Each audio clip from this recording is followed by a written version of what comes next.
Olá pessoal, que bom ter vocês aqui novamente.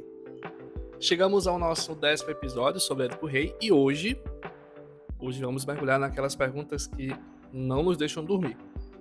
Sabe quando você tá lá, deitado na cama e de repente bate aquela inquietação? O que é que eu tô fazendo aqui? Por que é que a vida às vezes dói tanto? Será que eu tenho algum controle sobre alguma coisa da minha vida? Pois é exatamente isso que Sófocles nos provoca há mais de 2000 anos atrás. Édipo não é só uma história sobre um rei que teve um destino terrível, é um espelho da nossa própria condição humana. E hoje vamos conversar sobre isso de um jeito bem próximo, como quem está tomando café e filosofando sobre a vida. Então pegue seu cafezinho, chazinho, aquela água gelada, refrigerante, enfim. Se acomode aí e vamos nessa jornada filosófica juntos. Bom, hoje a gente vai continuar as reflexões filosóficas sobre a obra no que concerne às questões existenciais que refletem a condição humana.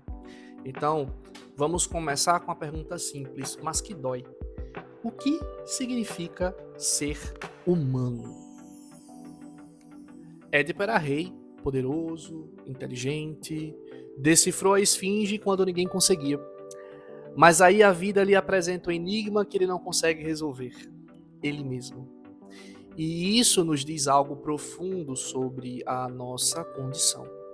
Sabe, eu estava pensando esses dias, por conta dessas reflexões que estamos fazendo aqui, vocês já repararam como a gente se sente invencível quando está no auge?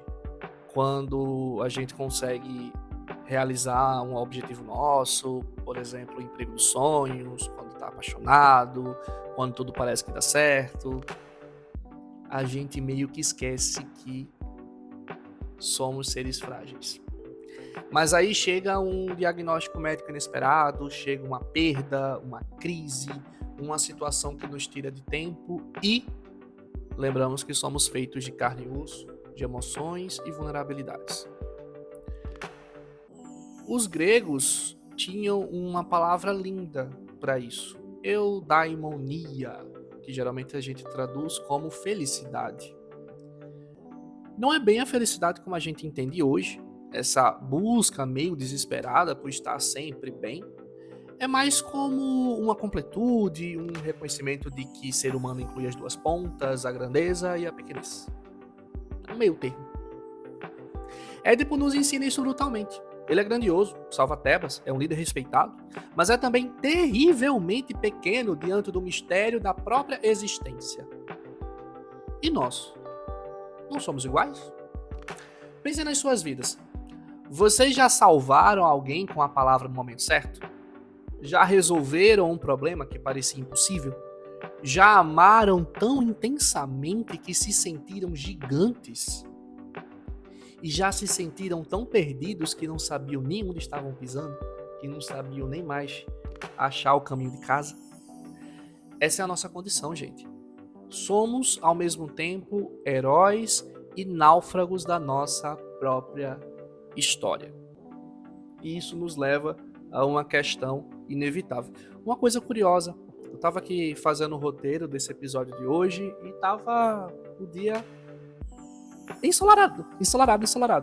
E agora, enquanto eu tô gravando, no começo aqui, começou a nublar um pouquinho o tempo. Tô vendo aqui, literalmente de um lado, o sol e chegando aqui a chuva, um arco-íris ao fundo dos prédios. E esse contraste tá bem dirigido ao que a gente está refletindo hoje, né?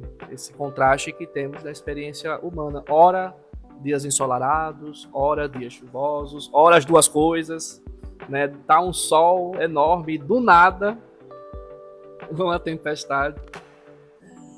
E voltando aqui para o episódio, a gente pode refletir o seguinte: por que sofremos? Essa é uma pergunta que atravessa todas as culturas, todas as épocas, e Édipo sofre de um jeito que corta a alma.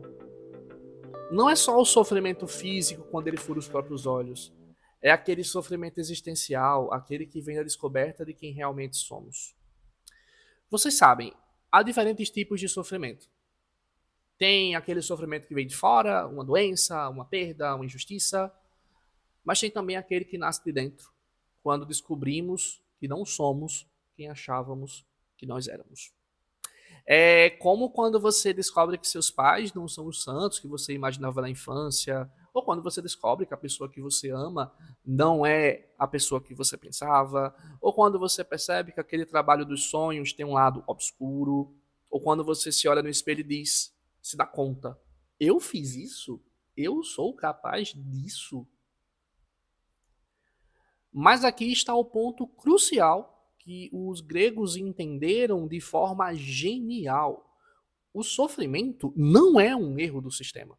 Não é algo que deveria ser eliminado da experiência humana, porque é através do sofrimento que nós crescemos. É através do sofrimento que nós crescemos. Os gregos chamavam isso de paideia, a educação através da experiência, especialmente a experiência dolorosa. É como quando você queima a mão no fogo, quando criança, dói, mas você nunca mais encosta ali, né? Você nunca mais vai encostar a mão na chama. Édipo sofre, mas é através desse sofrimento que ele finalmente vê. Não com os olhos físicos. Não com os olhos físicos. Esses ele destrói. Mas com os olhos da alma. Ele entende quem é, de onde veio, qual o seu lugar no mundo. Vocês já passaram por alguma dor que, anos depois, vocês conseguiram dizer foi horrível, mas me ensinou algo importante sobre mim mesmo? Não estou romantizando o sofrimento, pessoal. Não estou dizendo que devemos buscar a dor, o sofrimento. Mas quando a dor chega, e ela sempre chega, podemos escolher como nos relacionar com ela. E isso nos leva a uma pergunta ainda mais profunda. Se somos frágeis, se sofremos, se não controlamos tanta coisa quanto gostaríamos de controlar, para que serve tudo isso? Qual o sentido disso tudo? Édipo mata o pai sem saber, casa com a mãe sem saber, tem filhos que são também seus irmãos. A vida dele parece um roteiro de filme de terror cósmico, né? E várias vezes, durante esses 10 episódios, eu falei que está refletindo a nossa condição. E onde é que está o sentido nisso aqui? Onde é que está o sentido da nossa vida? É a mesma pergunta que a gente se faz quando algo inexplicável acontece. Quando uma pessoa boa morre jovem, quando alguém honesto perde tudo numa crise, quando o mundo parece completamente injusto. Mas aqui está a coisa interessante. Édipo não para. Mesmo quando descobre a terrível verdade, mesmo quando tudo desmorona, ele continua sendo, continua existindo, continua fazendo escolhas. Os filósofos chamam isso que estamos discutindo aqui de diferentes nomes. Alguns falam do absurdo. Essa desproporção entre a nossa necessidade de sentido e a aparente falta de sentido do universo. É como querer uma resposta clara numa língua que não entendemos. Mas sabe o que eu acho bonito na história de Édipo?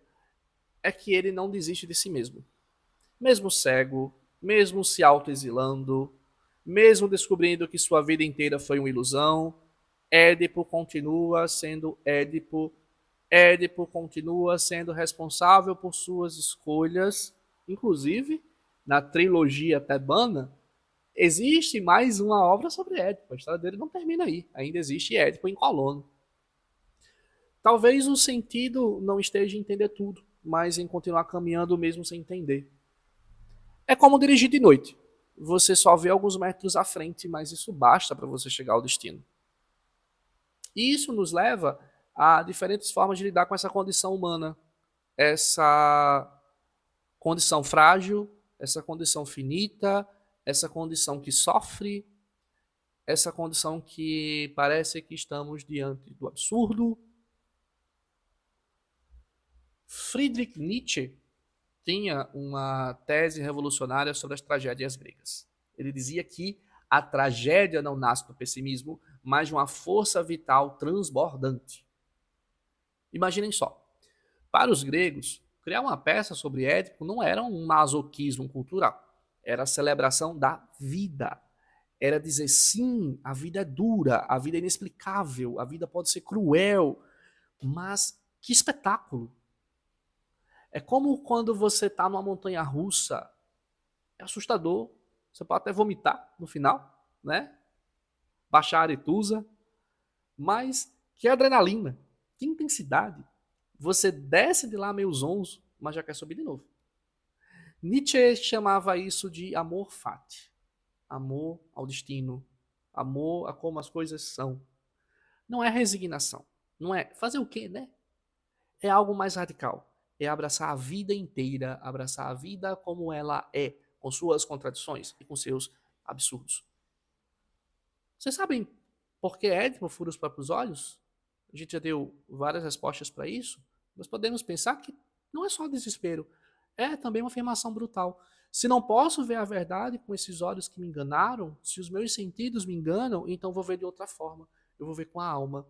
E esse pensamento é muito condizente com o pensamento grego.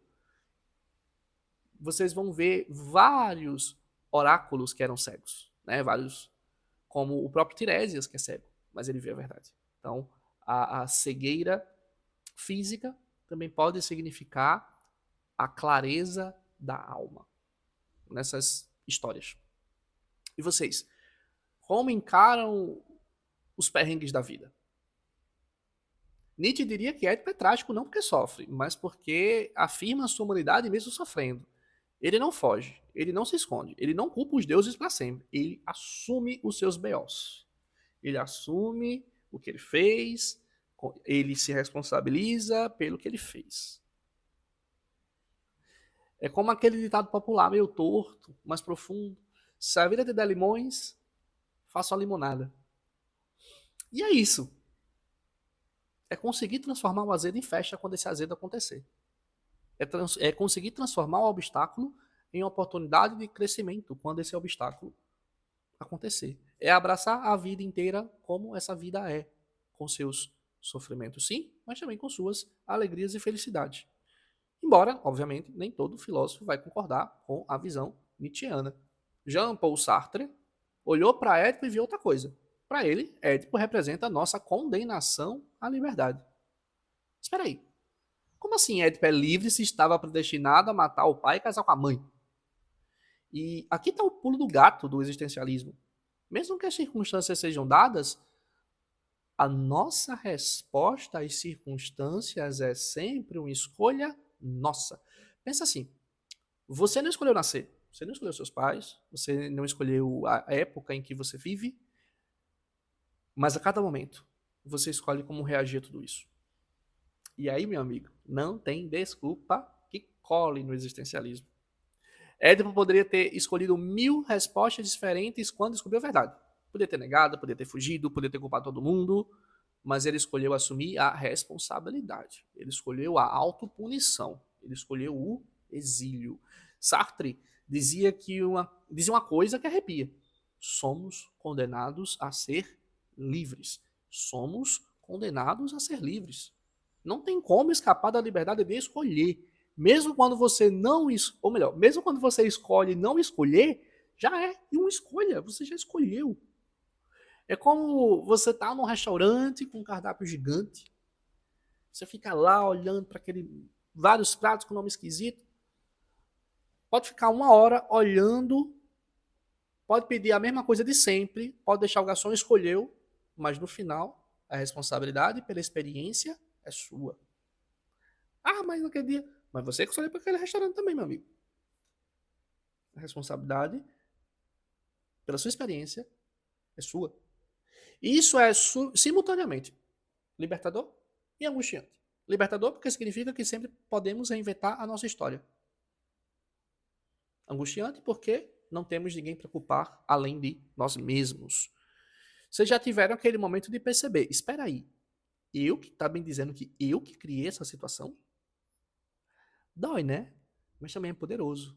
Porque se você criou, você pode recriar. Agora, nem todo mundo quer carregar esse peso da liberdade absoluta. Nem todo mundo vai dizer que somos 100% livres. E aqui a gente vai para os estoicos, que tinham uma abordagem diferente. Podíamos dizer que eles olhavam para Édipo e diziam: coitado, gastou energia tentando fugir do que realmente estava para acontecer. Marco Aurélio, que era um imperador romano e filósofo estoico, escreveu uma frase linda: aceita as coisas com as quais o destino te liga e ama as pessoas com as quais o destino te reuniu. Eu vou até ler numa outra forma, né, numa outra tradução. Aceite as coisas que o destino lhe traz e ame as pessoas que o destino te aproxima, mas faça isso de todo o seu coração. De todo o seu coração. Os estoicos dividiam a vida em duas caixinhas bem claras: o que depende de mim e o que não depende de mim. E a sabedoria está em focar a energia apenas na primeira caixinha, na caixinha que depende de mim. É como o trânsito. Você pode ficar nervoso, pode buzinar, pode xingar, mas o engarrafamento vai continuar lá. Não é porque você está nervoso, porque você está buzinando, porque você está xingando, que magicamente esse engarrafamento vai parar de acontecer. Você pode aceitar que está no trânsito e usar esse tempo, por exemplo, para ouvir um podcast, para pensar na vida, para praticar paciência, né? Sei lá, fazer alguma coisa que você tem controle. Não ficar se degladiando com aquilo que você não tem controle. Édipo sofreu porque ficou lutando contra o vento. Tentou fugir de uma profecia, tentou controlar um destino que não estava nas mãos dele. Se fosse estoico, talvez tivesse perguntado: ok, essa é a minha situação, o que eu posso fazer com essa situação? Epicteto, outro filósofo estoico, dizia: não são os fatos que perturbam os homens, mas a interpretação que eles fazem dos fatos. Não são os fatos que perturbam os homens, mas a interpretação que eles fazem dos fatos. Imaginem Édipo descobrindo que matou o pai, que casou com a mãe, mas reagindo assim: bem, aconteceu. Foi horrível, foi involuntário, mas aconteceu. Agora, o que eu posso fazer para seguir em frente de forma digna? Vocês já tentaram essa abordagem? Quando acontece algo de ruim na sua vida, como acontece algo ruim na sua vida, em vez de perguntar por que comigo, por que eu sofro tanto, perguntar como eu posso lidar com essa situação da melhor forma possível. Como eu posso lidar com esse problema da melhor forma possível? Onde estão as coisas desse problema que eu tenho controle? O que é que eu posso fazer com essas coisas que eu tenho controle? Não é frieza, pessoal, é sabedoria prática. É economia emocional. É entender que nossa energia é limitada e deve ser investida onde ela pode gerar resultado. E não onde ela não vai gerar resultado algum. Então, até aqui, nós vimos a condição humana com sua fragilidade e finitude, vimos o sofrimento, né, o papel da dor na experiência humana, vimos o sentido da vida, como encontrar significado diante do absurdo, e vimos 3 respostas para isso: a visão trágica de Nietzsche e a afirmação da vida apesar do sofrimento, o existencialismo, onde a liberdade, de certo modo, é vista como uma condenação, e o estoicismo, que é a aceitação do que não podemos controlar. Tá? E aí, cabe a cada um escolher, né, ou refletir sobre essas visões, ver o que faz sentido para você sobre essas visões. Né? A nossa proposta é essa. Também gostaria de abordar com vocês algumas reflexões que concernem as ciências da religião, tá? E para não ficar muita coisa nesse episódio, eu só vou revisar algumas coisinhas que a gente já viu, certo? Já que essa primeira parte já fez, com certeza, vocês ficarem bastante reflexivos. Então, vamos transicionar aqui para essa parte de lidar com esse aspecto da religiosidade, tá? Da espiritualidade, podemos dizer assim, que não? Então, agora eu quero que vocês imaginem uma cena. Atenas, século V a.C. 16 mil pessoas reunidas num teatro de Dioniso. Não estão lá para se divertir como entendemos hoje. Estão participando de um ritual sagrado. As grandes dionisíacas eram festivais religiosos. O teatro grego não era entretenimento, era uma cerimônia. Era a polis inteira se reunindo para refletir sobre os grandes mistérios da existência. É como quando você vai na igreja, num terreiro, na sinagoga, numa mesquita. Você não vai só para ouvir informação, você não vai para se divertir. Você vai participar de algo maior para se conectar com o sagrado. Quando os atenienses assistiam a Édipo Rei, estavam fazendo isso coletivamente. 16 mil pessoas reunidas, respirando juntas, sofrendo juntas, refletindo juntas sobre o que significa ser humano. E aí, a gente já tinha abordado essa visão quando a gente deu o contexto histórico da obra, a gente passa para uma outra reflexão que já fizemos, a ideia de catarse. Aristóteles definiu catarse com a purificação das emoções através da compaixão e do terror. Mas o que é que significa isso na prática? Vocês já choraram vendo um filme? Né? Já saíram meio aliviados, como se tivessem se libertado de algo que estava guardado lá dentro? É isso. A tragédia grega funcionava como uma terapia coletiva. As pessoas viam Édipo sofrendo e pensavam, nossa, e eu reclamando dos meus problemas? Olha essa criatura, o que é que aconteceu com ela e eu estou reclamando dos meus. Mas não era só alívio, era também reconhecimento. Esse sou eu. Essa fragilidade é minha também. Essa busca por sentido é minha também. Ou seja, por meio desse festival, acontecia uma espécie de purificação através da tragédia. Essas reflexões que estamos trazendo, inclusive essas que trouxe hoje, do Nietzsche, do Sartre, do Marco Aurélio, são reflexões que acabam nos purificando também. Certo? Estamos, de certo modo, participando dessa purificação quando também essas emoções intensas que afloraram enquanto estávamos escutando, enquanto estamos lendo essa tragédia, essas emoções intensas vão produzindo essa catarse. E essas festas eram presididas pelo Dioniso, né? Que não era só o deus do vinho, era o deus da revelação, da transformação, do êxtase, que nos conecta com verdades mais profundas. No teatro dedicado a ele, as máscaras eram sagradas. Ao colocar uma máscara, o ator não estava fingindo ser outra pessoa, estava canalizando uma força arquetípica, uma força universal. Édipo no palco não era só um personagem, era todos nós em nossa busca cega pela verdade. Era a condição humana revelada em sua nudez mais crua e mais bela. Falamos mais sobre Dioniso nos episódios iniciais, tanto no contexto quanto quando eu falei dos antecedentes da tragédia, tá? Mas é como se ele estivesse presidindo aqui essa reflexão da condição humana, do sofrimento, do sentido da vida e das respostas perante esse absurdo que podemos entender que é a vida.